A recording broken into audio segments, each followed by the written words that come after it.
Commencing countdown. 3, 2, 1. This is the Contracting Experience, connecting government contracting professionals to the world around them through conversations with acquisition influencers, insights into evolving hot topics, and sharing lessons learned from the field.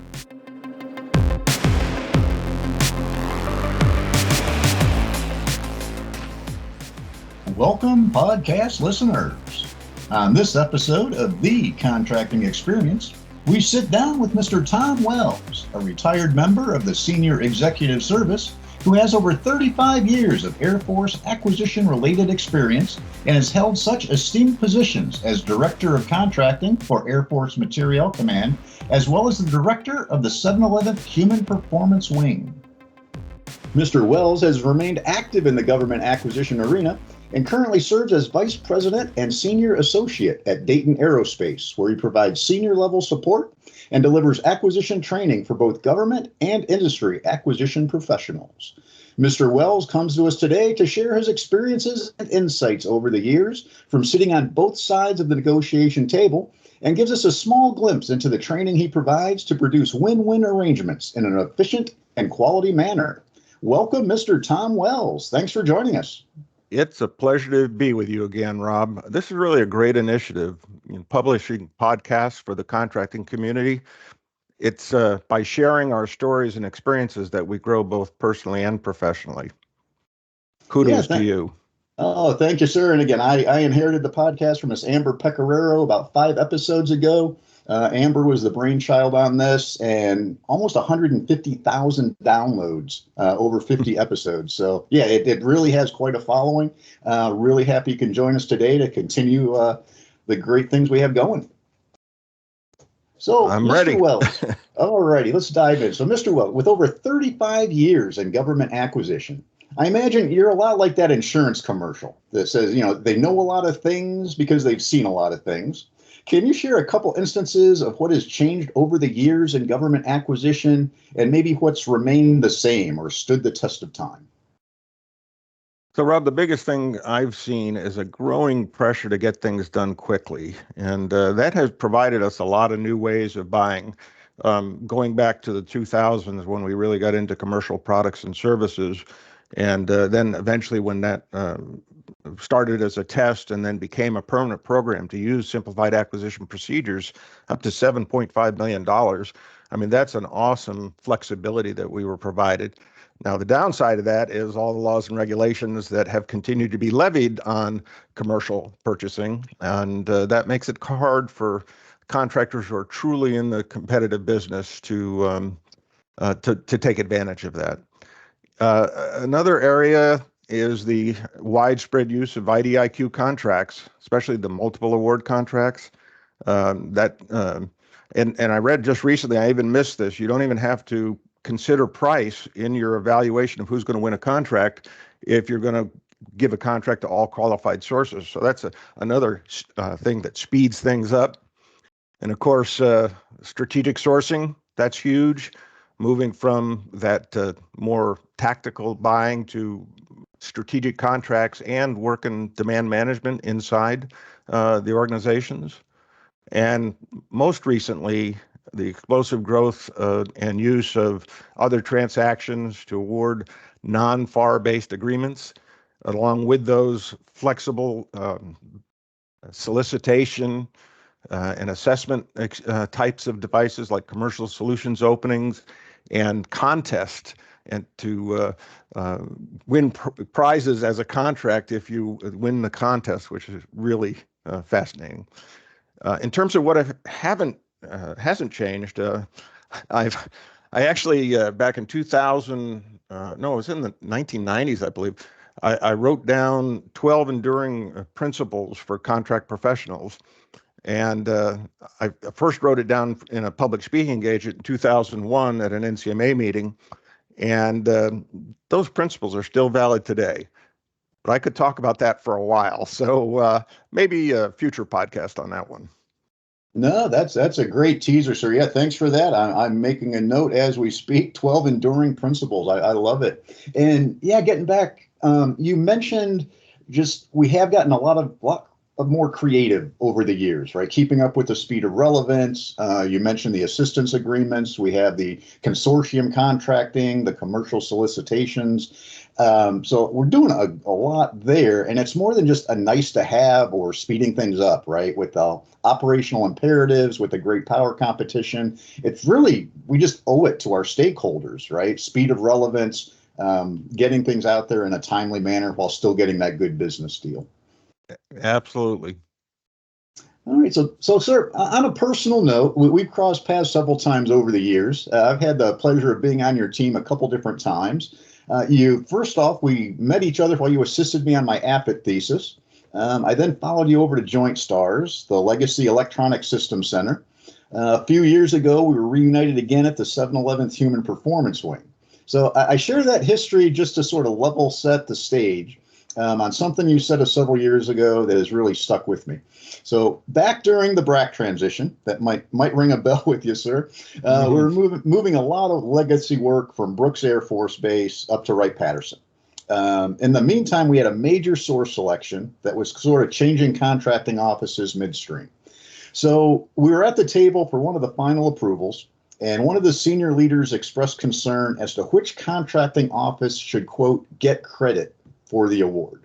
I remember this distinctly. You acknowledged the question and then very calmly said, Mary, sometimes we just have to put on our Air Force hat.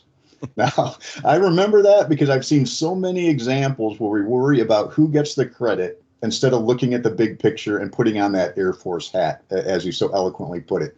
So you've had a lot of strategic view that has served you well throughout your career. Do you have any other examples to share or anything to add with regard to thinking big picture at the sake of maybe sacrificing personal credit? You know, what comes to mind when you relay that story is I've been on a couple of process improvement teams over the years, and in general, you know, you've got the one biggest one that was really huge had to do with changing the whole solicitation RFP process.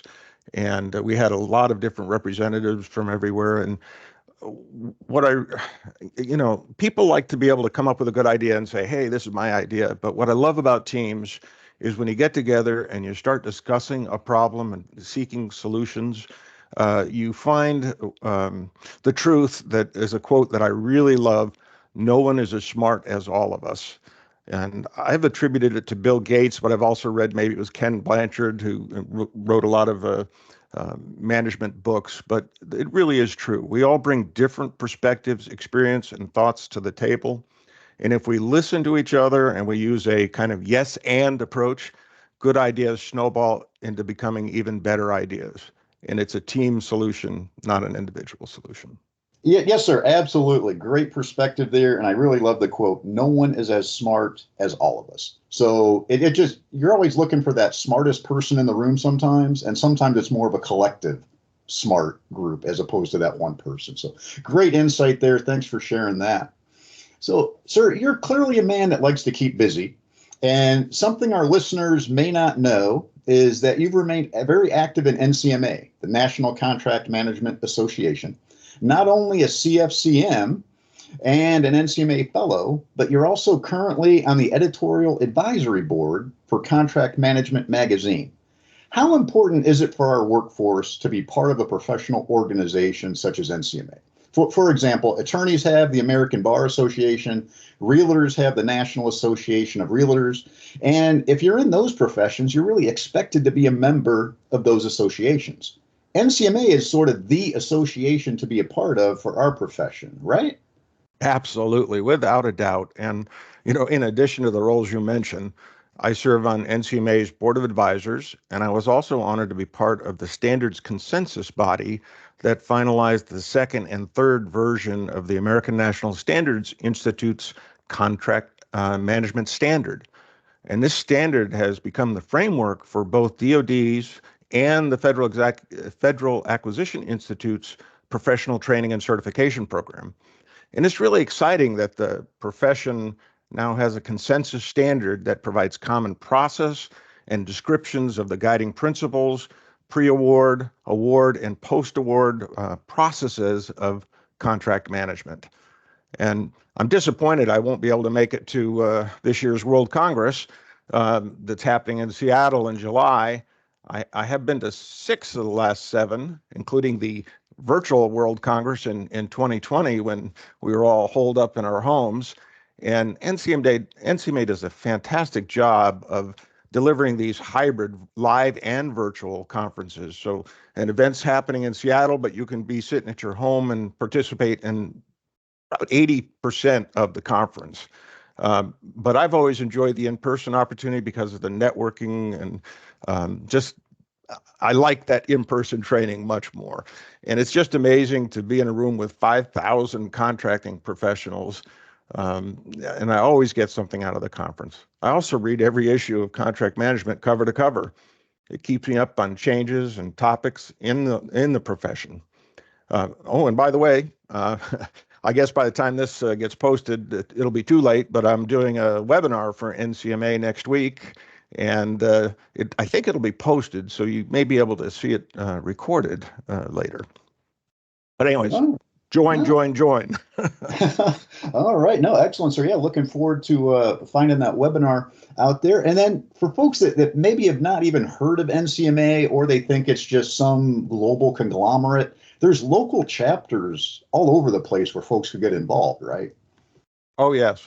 And particularly here in Dayton, we've got a very strong chapter. There's a couple of strong chapters in Virginia, Boston, and there's actually, I forget what they call it, a virtual chapter that is people who are spread out across the globe, really, where there isn't a local chapter. They created this virtual chapter that has virtual meetings, and so you can join that as well. Yeah, awesome. So it's not something you just kind of pay your dues and then you put it on your resume, right? It's an opportunity to be engaged with your profession and other members of that profession. So yeah, great opportunity that really everybody needs to take a part of, I would say. I totally agree. I've been a member since 1984. Wow, do you get a pin for that, sir? Do you get a? Yeah, they changed the pins, but I do have a 40-year pin actually. Wow, impressive! And again, it's great that you have stayed on, past your government career and still remain active in such a huge role. So thank you for that. Yeah, I found I have more time now that I'm retired. I work part-time now, so I have more time to be engaged in NCMA, and I just really enjoy it. No, thanks again for giving back to the profession, if you will. So, having worked for both government and industry at very high levels, what are some words of wisdom that maybe each side needs to know and appreciate about the other? For example, I'm sure our industry partners don't appreciate proposal due dates that fall around the holiday season, right? There's probably a few other golden nuggets there that we intentional or unintentionally irritate the other side. But what are some things that we just need to appreciate about each other? Well, I think plenty of other contractors have commented on that solicitation drop on Christmas Eve. Even if you set a 60-day response date, you can be certain that people will begin working right away. So be kind, don't do that.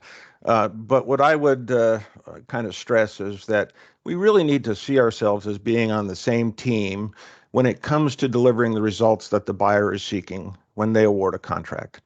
No company ever enters into an agreement without a sincere intent and desire to satisfy the customer's requirement. Of course, industry wants to make a reasonable profit, and we sometimes maybe offer too low a price to win the competition. But the real problems start when we're not working together cooperatively. I've provided consulting support to several firms who are struggling with getting a straight answer and a timely response out of their buying office. And at times, phones aren't answered, emails aren't returned in a timely manner, or when you do get a response, it's ambiguous. And that leaves industry with questions about the contract requirements and no solutions. So when it comes to contracting issues, this is another one of my original quotes, I believe. They are not like fine wine. They never get better with age. Things need to be dealt with promptly and resolved as soon as possible, because time is money. And the sooner we can get these issues discussed and resolved, the better off both parties are in terms of the contract successful completion. So once a contract's awarded, particularly, we need to see ourselves as partners working together to ensure the work is completed in accordance with the requirements and have a common understanding of what those requirements are, and where we disagree, we need to find agreement quickly. Yeah, absolutely. So yeah, and the team approach, I've used this reference in another podcast as well, but a lot of time we talk about the industry side of the house and the government side of the house. And a lot of times we forget that, guys, it's all part of the same house, right? We are all under the same roof, and we are all trying to get, that mission accomplished, get those, materials or services to the warfighter. And then you mentioned, as far as communication goes, responsiveness. It seems like, I don't quite get it. It seems like we have more communication available at our fingertips now than we ever have, but it's harder to get a response, whether it's the industry side or the government side, right? We have emails, we have texts, we have instant messaging, we have social media, the old-fashioned telephone, for crying out loud. But it seems like we have more avenues for communication, but we tend to use them less and less. Any insights on that, or any perceptions you might have seen? Gosh, there's another podcast. So another Tom Wells original quote: I think email did the single greatest harm to productivity in the United States Air Force, because we're drowning in emails, but not real meaningful information. And, I just, the volume of emails is just, people sit there all day and all they do is read emails, and then you send a short answer, but you're not having a conversation. And so talking to each other is so much more effective. 10 minutes on the phone could be 6 emails back and forth, and all that time wasted reading, sorting, filing, deleting emails is frustrating. Of course, I've got 4 email accounts right now, so that makes it even worse, if you can imagine, right? But yeah, the administrative time of, some folks like to keep a clean email account, just kind of like the old-fashioned inbox on the desk, right? You'd never let that grow into 1,000 different pieces of paper, but somehow that's how we manage our emails sometimes. Right. And everyone has their own filing system, but just the amount of administrivia and the administration time we put into that, that's another time sucker. So moving on, sir, again, great insight, great discussion. So one of your current responsibilities at Dayton Aerospace is to develop and deliver acquisition training for both government and industry acquisition professionals. So I know when teaching government employees, you always incorporate a lesson on the phrase "good enough for government work."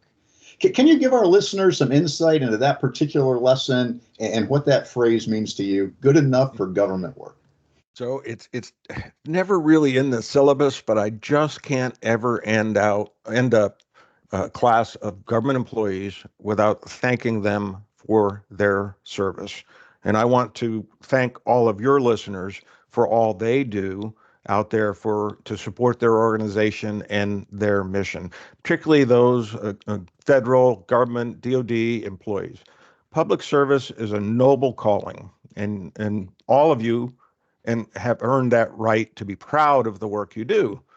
Unfortunately, public service, especially at the federal level, doesn't always get the respect and thanks that it deserves.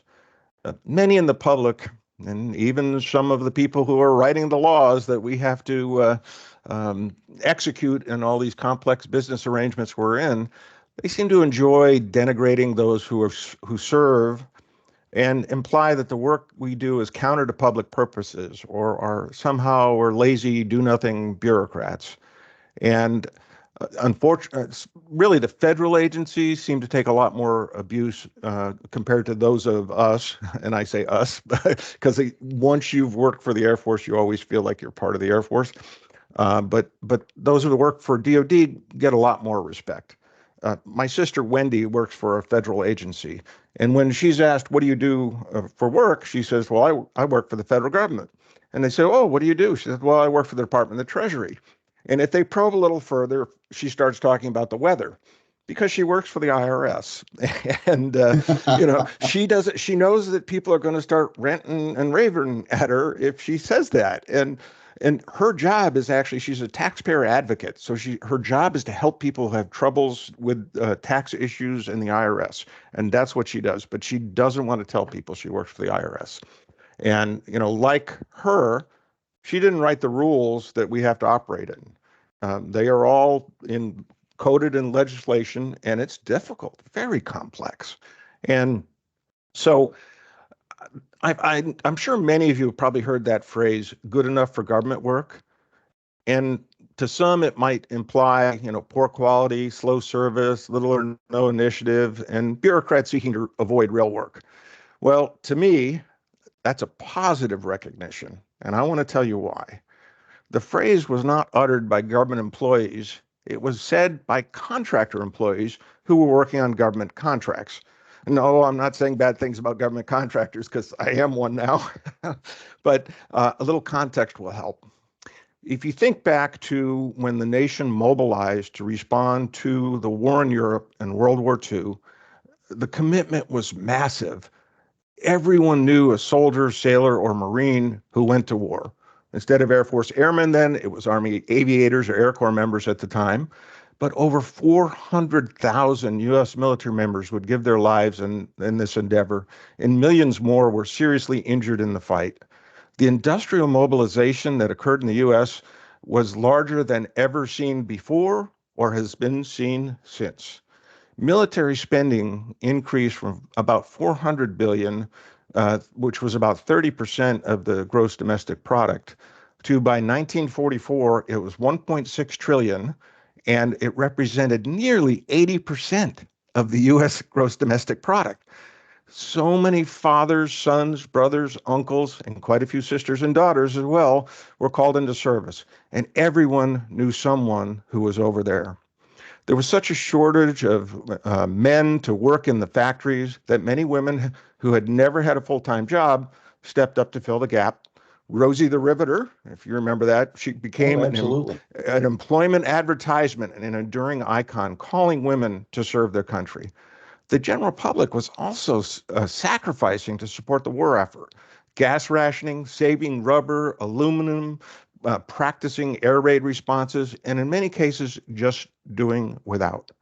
And many companies that made consumer products converted their production capabilities to support the war effort. This one example is stunning. Ford produced about 3 million vehicles in 1939. During the war effort, they produced just 139 civilian vehicles. What were they making? Military vehicles and equipment, and they produced over 8,600 B-24 Liberator bombers. In the first year of the war, President Franklin Delano Roosevelt set a goal to produce about 3,000 aircraft. Over a period of just 4 years, the U.S. produced over 300,000 aircraft, including nearly 100,000 fighter pursuit aircraft, 96,000 bombers, 23,000 transport, and 58,000 trainers. And we needed this volume given the combat losses. We'd send out 15 bombers for one target, and we'd lose 3 or 4 of them in that one assault.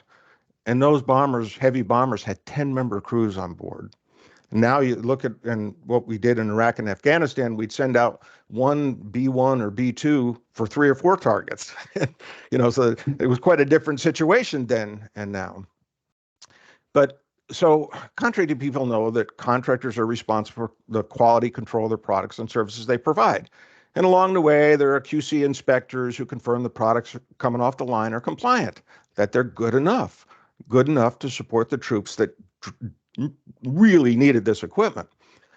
Products might have had minor defects, but it's good enough to meet the need and to perform the mission because it was done quickly and our country needed this equipment. So when I consider the work that all your listeners out there do, we are always under pressure to get things done quickly. And there's that tension between speed and quality, doing the job right, complying with the complex regulations that govern our business, but meeting the need in a timely manner. Being driven by satisfying the warfighter's requirements is what drives us to innovate and maybe bend the rules just a little bit to apply the significant discretionary authority that contracting officers hold. So Again, I thank you for what you do, and I encourage you to continue to press for speed and quality that is indeed good enough for government work and the mission we serve. Thank you once again for your service and support of national defense, the government, and the American people. That's my soapbox. Oh, wow, sir. No, that's a great soapbox. And again, I knew the phrase was meant to be in a positive light, right? Hey, that's good enough for government work right there, as in, that's a quality product. And somewhere it kind of became pejorative over the years, but I knew the history on it. I was not familiar with all those numbers and statistics. So I would encourage the listeners, maybe rewind a few seconds and take in those numbers, particularly Ford, and the industrial mobilization. I mean, fascinating stuff, fascinating history, and underlying the importance, once again, of our profession. So excellent analogy, sir. Great history lesson and great perspective on that phrase, good enough for government work. So I think that was a great closing question. I think you wrapped things up extremely well. So, Mr. Wells, thank you so much for sharing your experiences and insight on the contracting experience. This has been a great conversation, and I'm grateful you could join us. It's been a pleasure, Rob. On behalf of the Contracting Experience Podcast, all of our listeners and subscribers, thank you so much for joining us today. It's been a pleasure having you. And thank you to all of our podcast listeners, followers, and subscribers. If you have any feedback, suggestions for topics, or future guests you would like to hear on the podcast, you can submit those via email to thecontractingexperience@gmail.com. As a reminder, you can subscribe to the Contracting Experience podcast from any of your podcast listening platforms. Be sure to subscribe to receive updates and automatic downloads so you don't miss a single episode. I'm your host, Rob Lorton from the AFMC Contracting Digital Division, and I hope you can join us again on our upcoming episodes. Until then, stay tuned and stay connected.